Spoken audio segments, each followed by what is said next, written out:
Can we talk about how this is my first video of 2025? Thank you. I am fully aware it is January 12th. I am fully aware of that.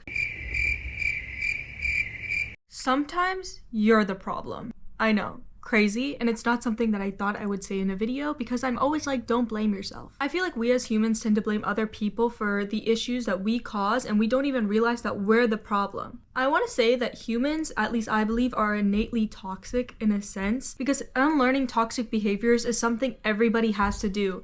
It doesn't matter if you're nice, mean, whatever you are, you still have to unlearn toxic habits because we're human. I also want to make it clear before I start to get this out of the way that you doing toxic things does not make you an inherent toxic person. For example, if you do a lot of toxic things and you finally realize, and you've done a lot of self-reflection to realize, oh wait, that's not something I want to do anymore because it doesn't only hurt me, but it hurts other people around me, and you actively work to change it and improve yourself, then you are not a toxic person because you are aware of your own faults, and admitting them is the first step to growth. You shouldn't overly worry if you are always the problem because then that can turn into imposter syndrome, and it can turn into self-directed hate that isn't justified. I am saying it's important to keep yourself accountable for things that you could work on. I think it's also important for you to realize, do not always blame yourself in situations and always to look at two different perspectives. A healthy amount of reflection is always important. Unless you're a serial killer, then I don't think you can change. But if you're just a person who has done toxic things in the past, there is definitely a way to rewrite your story, and there's a lot of things that you can improve,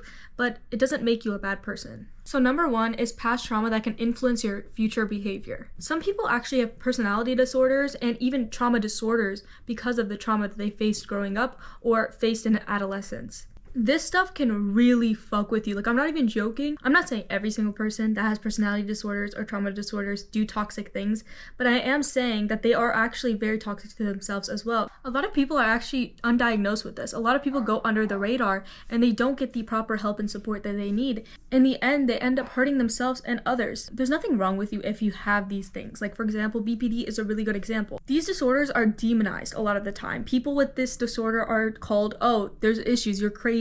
They're called all these things. Maybe they do have this, but it's only going to get better with positive reinforcement. The more that you tell these people that they're crazy, the less they're going to want to change. The more they're going to rebel. And addressing your trauma and admitting that you had a traumatic upbringing doesn't make you weak. Trauma can make you react in many different ways. Like, for example, let's say if you faced physical abuse in the past, you might hold a lot of anger and actually repeat those cycles in your future relationships. I'm not saying that it's going to happen, but I'm saying it's very possible. When faced with physical abuse, they never learned how to handle their anger. I mean, all they've seen is that, right?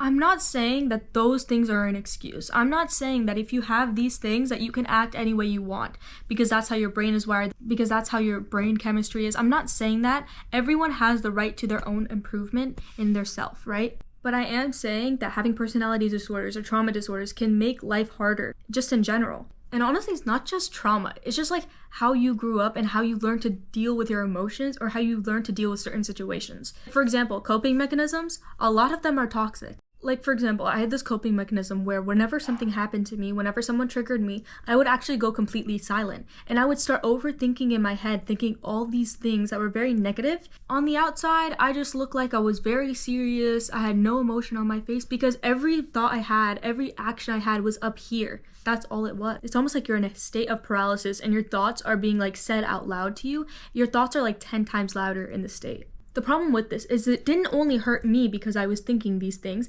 it also hurt the people around me because nobody knew that I was actually inherently upset. Every time they would ask me, I would only speak when I was spoken to, by the way. Every time they would ask me something, I'd be like, nah, I'm good, don't worry about me. But it was like with a very, passive aggressive? I never understood why I did this. I always wondered why the hell I always do this and I get into this state until I did some reflection on my past. I noticed that whenever I was upset, I was always told to isolate myself. So whenever you learn that isolation is the key to solve your problems, which it's really not, you kind of get used to that. In a way, you kind of get used to living in your head. The reason I'm telling you guys this is because I think it's really important to humanize yourself as a person, to admit that you've done toxic things, not only to yourself, but others. Because my lack of communication affected everyone around me.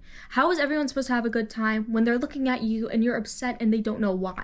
That's why communication and comprehension is so important. It is not embarrassing to say that something upset you. and it is not embarrassing to talk about it. If anybody makes you feel like that, they are not meant to be in your life and they're not worth it. I promise you. Was I the problem in that situation? Completely. Because whether they did or did not trigger me, I didn't take the steps necessary to let them know that I was upset. You guys are gonna find it weird, but the more I reflected on this, the more I thought about this, I actually started to love myself more. You're probably wondering, why would you love yourself? You made a mistake. It's because I acknowledged to myself that I know I made a mistake and I want to change. We don't talk about it enough, but self-improvement is not all love, glitter, and rainbows.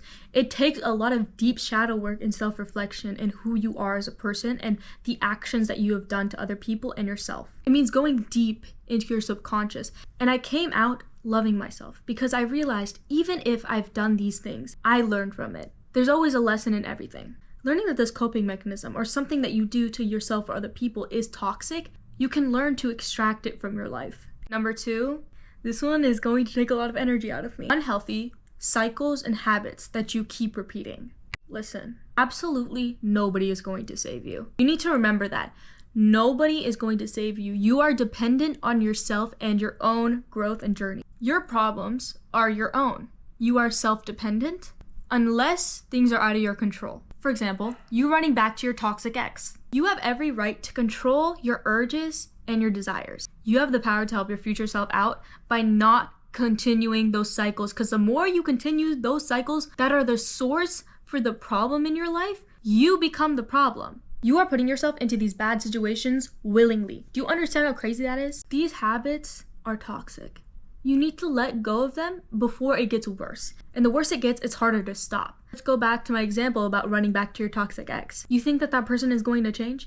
You know better too. You literally know better, but you keep doing it. Ask yourself why, light some candles, and do a reflection. Look at yourself in the mirror and ask yourself, why do I keep going back? And I bet you'll get your answer. Not that your mirror self will answer back, but it will pop into your head, oh, because of this. You know it's not worth it. So why do you keep doing it? This one I've had so much struggle with, but it's negative affirmations and complaining. I was the biggest complainer. Like, I still am, but oh my god, it used to be so bad. Like, every bad thing in my life, I would complain about it. And the effort that I put into fixing it was almost zero. I used to say self-deprecating stuff all the time. I do still have self-deprecating humor sometimes because I think it's funny to laugh at yourself a little bit. It used to be genuine. Like, I used to make those jokes because I genuinely believed it. You guys do not understand the power that your words hold for yourself. The more you say negative things about yourself or to yourself, the more your life is going to turn out like shit. I don't know why, but that's what happened. There's a point in my life where I consistently told myself that I was unlucky. Like, it was this affirmation almost that I had in my head, but I had like little to no positive affirmations at the time. So I'd continuously say, I'm so unlucky. I'm not even gonna say it, but I would say those things. And guess how my life was for a year? I was unlucky. Over and over and over and over again. And I would continuously ask myself why this keeps happening to me. And then it clicked in my head, oh my god, I've been telling myself that I'm unlucky and I've just been unlucky.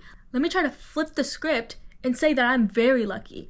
And that other year was full of luck. I'm not joking. Coincidence? I think not. I think you guys need to reaffirm that negative affirmation you have in your head, because making it positive can really impact your life. And I used to not believe in affirmations until I started using them. Complaining about anything doesn't make anything better. You guys complaining about, oh, I don't have this, oh, I don't have that. Like, you think the universe feels that much pity for you that they're just gonna make it spawn? Like, what the fuck? No, nobody cares. And it's a psychological fact that people don't like complainers anyways. Just do not complain, okay? And if you do complain, you can complain about little stuff. Like, I don't want to do this right now.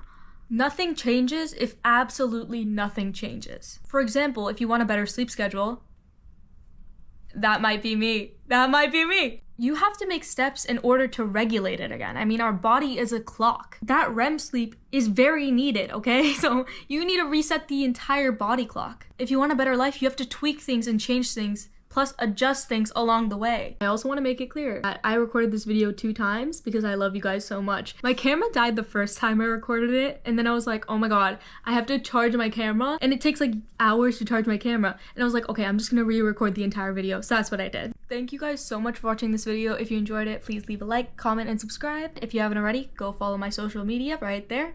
Remember that growth takes one step at a time. Bye guys.